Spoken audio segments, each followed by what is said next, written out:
Assalamualaikum warahmatullahi wabarakatuh, sahabat sekalian. Kali ini background kita adalah aliran Siring yang kemudian langsung terhubung ke laut ya. Dan di sini banyak kita temukan sampah-sampah. Ini mungkin sampah rumah tangga yang kemudian mengalir sampai ke sini. Dan di situ sangat banyak sekali. Nah, itu bisa dilihat bagaimana penumpukan sampahnya.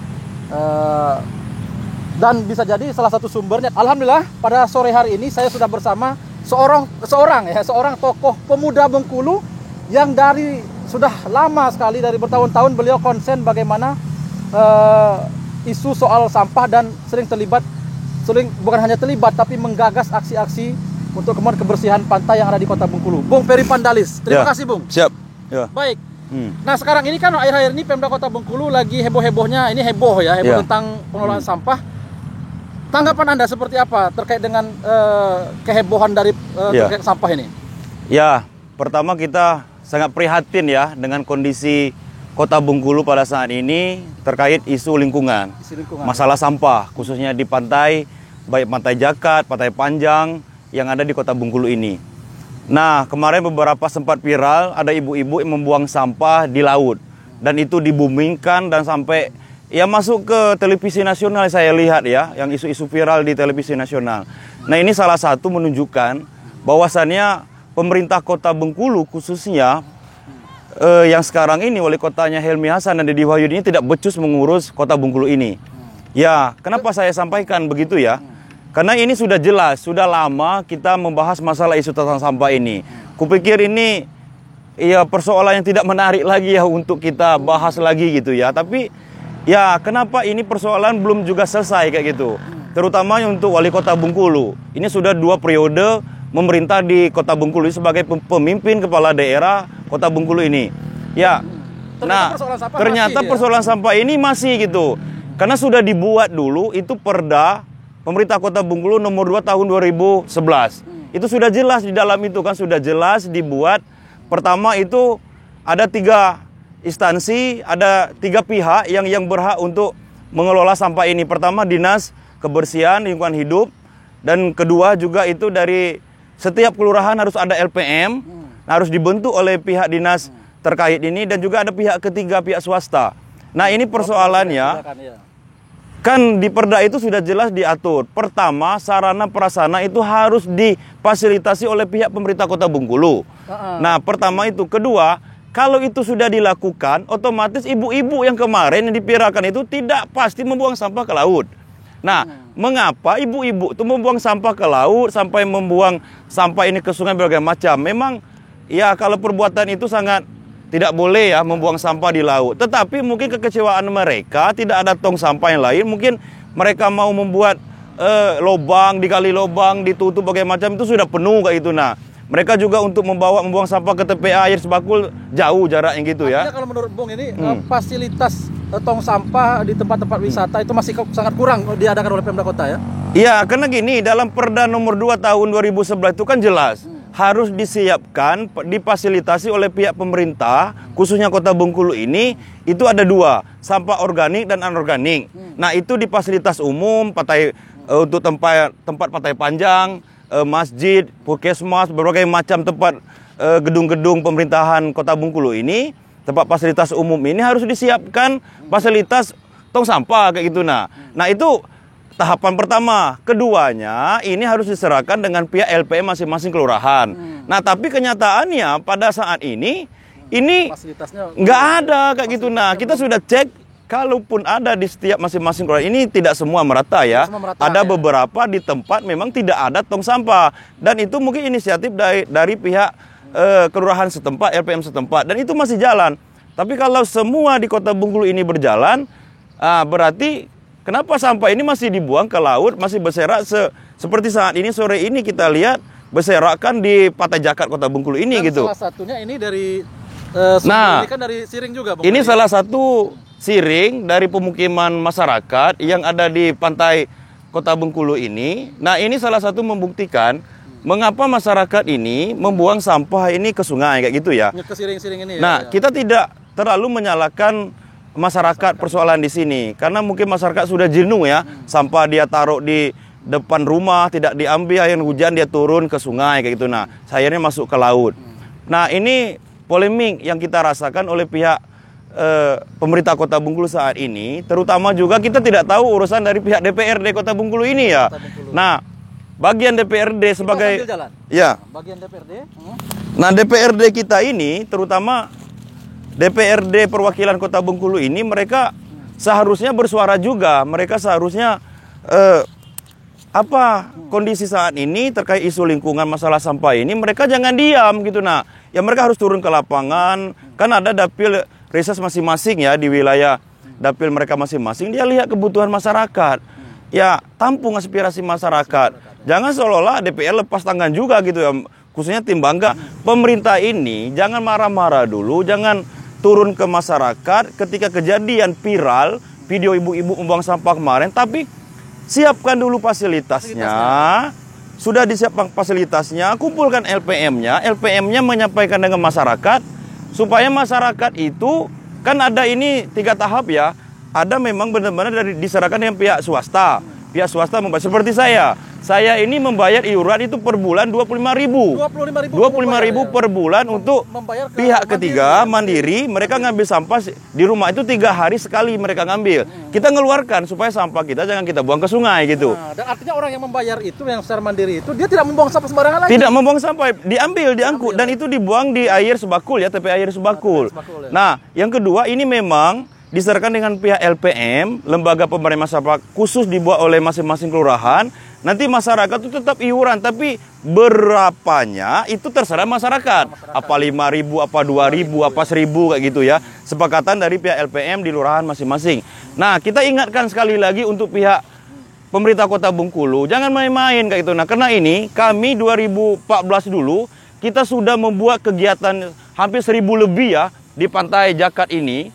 Di Pantai Jakat Asih Bungut Sampah itu kita manggil teman-teman dari para motor dari Bali. Kita promosikan, kita kampanyekan, nah membuat Asih Gunung Sampah. Dan itu teman-teman NGO dari Walhi Bengkulu, dari teman-teman Bang Krisna untuk penggiat wisata ya, Bang Rison Aritonang senior dari penggiat lingkungan, turun semua. Harapan kita dulu dari 2014 ini ditindaklanjuti oleh pihak pemerintah Kota Bengkulu. Tetapi habis itu sudah selesai. Mereka jangan berpikir heboh lagi. Kita ke sana sambil ke jalan, biar kita lihat bagaimana sampah yang berserakan di sini. Iya. Sebenarnya kayak gini, jangan sampai ya ibu-ibu kemarin membuang sampah tiba-tiba viral, tiba-tiba disampaikan karena kita tapi akar permasalahan di sini.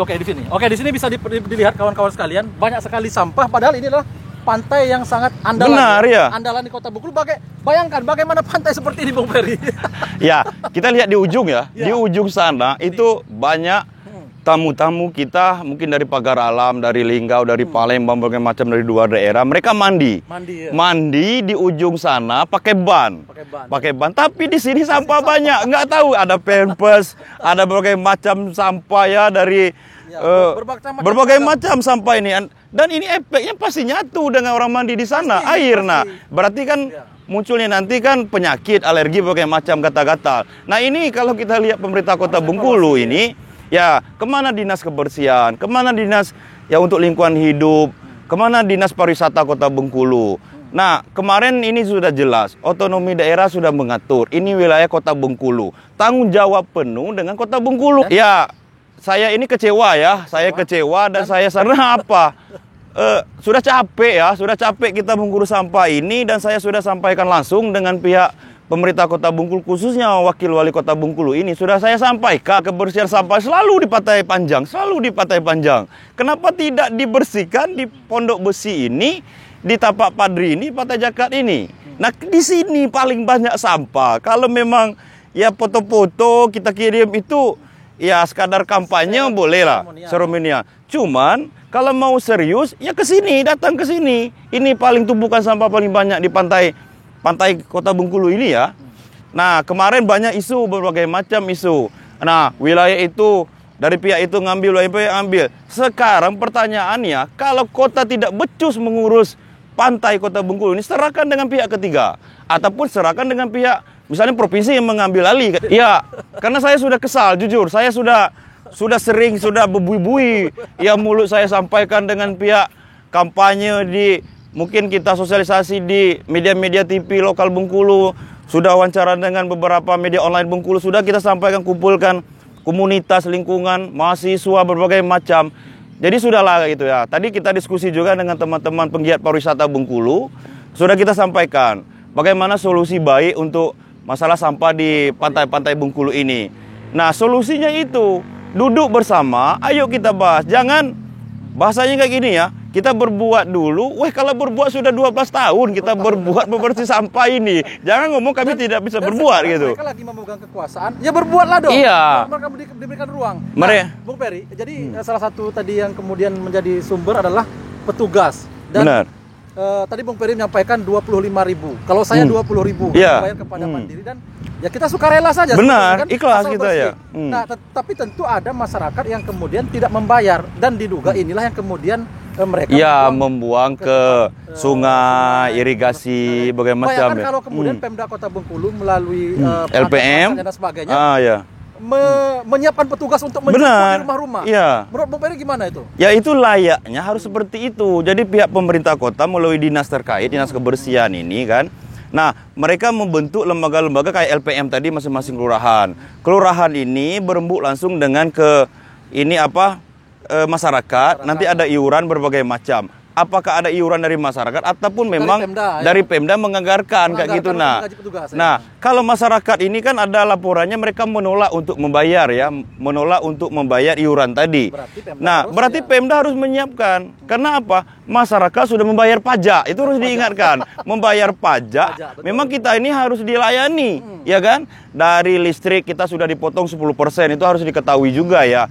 Nah, pajak kita motor sudah kita bayar. Jadi sudah layak. IMB sudah kita bayar. Nah, sudah layak. Sudah layak Pemda kemudian menganggarkan untuk untuk membayar petugas. Atau saya sudah sampaikan, beli bis clean namanya. Itu membersih pantai. Kayak mesin itu, kayak di Bali, berbagai macam di kota-kota besar itu ada. Pakai itu ya. Nah, siapkan polisi pantai. Mereka menjaga di pantai, kita bayar orang per bulan atau per minggu. Mereka setiap pagi itu membersihkan pantai. Tidak ada sampah kalau ada seperti. Kalau ibu-ibu kemarin yang dibuang sampah, dibully, dihajar habis-habis sampai dicaci. Makanya aku pikir itu sangat salah. Memang, mohon maaf ya, mungkin ada kesalahan juga yang dilakukan oleh ibu tuh kemarin membuang sampah ke laut. Mungkin dia tidak bisa membuang sampah tempat yang lain, mungkin tong sampah tidak ada, mungkin itu solusi terbaik, mungkin dia pikir kan. Dan kalau kita lihat juga Bung Peri, kalau seandainya sampah rumah tangga sudah kemudian ada tempatnya di rumah masing-masing dan ada petugasnya, artinya kan tidak membuang di Siring, tentu ini tidak akan mengalir sampai ke sini. Pasti kan? Tidak mungkin, karena gini, setiap hujan deras positif, boleh dilihat pagi, sampah-sampah dari Siring itu turun ke laut semua. Turun ke laut. Ketika nanti air pasang tinggi, ini pasti naik lagi, berserak lagi kan, ini kemana-mana ini. Nah, sampah. Nah, otomatis laut itu tidak bakal terima apa yang kita buang ke laut. Pasti ditolak lagi, dilempar lagi. Nah, akhirnya kejadian lah. Nah, ini. Nah, itu yang kita harapkan. Solusi sudah kita sampaikan kepada pihak pemerintah Kota Bengkulu. Sudah kita sampaikan solusinya. Karena jangan sampai kita mengkritik aja, tapi solusi sudah kita sampaikan. Sudah siapkan fasilitas, siapkan petugas. Nah, panggil semua kelurahan yang di Kota Bengkulu ini, bentuk kayak LPM, nanti siapkan tong sampah di depan rumah masing-masing, di tempat komplek masing-masing kayak gitu ya. Rembuk bersama di situ, mobil armada itu harus diambil setiap hari kayak gitu ya. Atau 3 hari sekali lah. Atau 3 hari sekali boleh. Kayak kami kan 3 hari sekali diambil. Nah, tapi ini dan alhamdulillah di rumah tidak ada penumpukan. Tidak ada, bersih. Bayangkan kalau seluruhnya itu menggunakan seperti itu. Wah, alhamdulillah. Pasti bersih. Nah, ini kan persoalan, sudahlah aku pikir gitu ya, terlalu ini ibu-ibu kemarin jadi alasan sehingga pemerintah kota ikut ambil adil lagi. Ya kemana-kemana kemarin, yang kemarin ini pada kemana rombongan ini gitu kan. Dari 2014 kita aksi besar-besaran, 2015, 16, 17, 18, udah hampir 5 tahun lebih gitu. Nah. Baik, jadi sahabat sekalian, saya pikir tepat sekali kalau Bung Peri Pandalis sebagai tokoh pemuda Bengkulu yang memang aktif dalam kegiatan-kegiatan tentang pencegahan sampah ini, kita jadikan beliau sebagai orang yang memberikan saran, bukan hanya kritik ya. Iya. Tapi tadi ada kritik, ada saran, kita berikan ruang kepada beliau untuk memberikan saran itu agar didengar. Jangan sampai melihat bahwa ini Madam Meliansori, ada Peri Pandalis. Iya. Nggak usah lah, misalkan kita terima sarannya. Dengarkan saran yang baik itu, Iya. dia laksanakan. Betul, bukan Benar, begitu, karena itulah kita ngomongkan. Ya kita pengen lah lihat pantai kita bersih, ya orang mandi itu sehat di ujung ya, itu ya. Ya kalau kayak gini, mohon maaf, malu kita bawa orang luar ke Kita di sini. sini bawanya sudah. Iya, sekarang robalah. Kalau mau perubahan perilaku itu yang terus kita kampanye. Siapkan fasilitasnya, ya. Perubahan perilaku harus diawali oleh pihak pemerintah, baru masyarakat mengikuti. Pihak Pasti ya. memberikan layanan. Benar ya. Baik, itu closingnya Bung Ferry, Ya. bahwa pemerintah jangan hanya menyalahkan masyarakat, pemerintah pun jangan istilahnya ya jangan ngomong juga misalkan ya jangan menyalahkan pemerintah saja dong.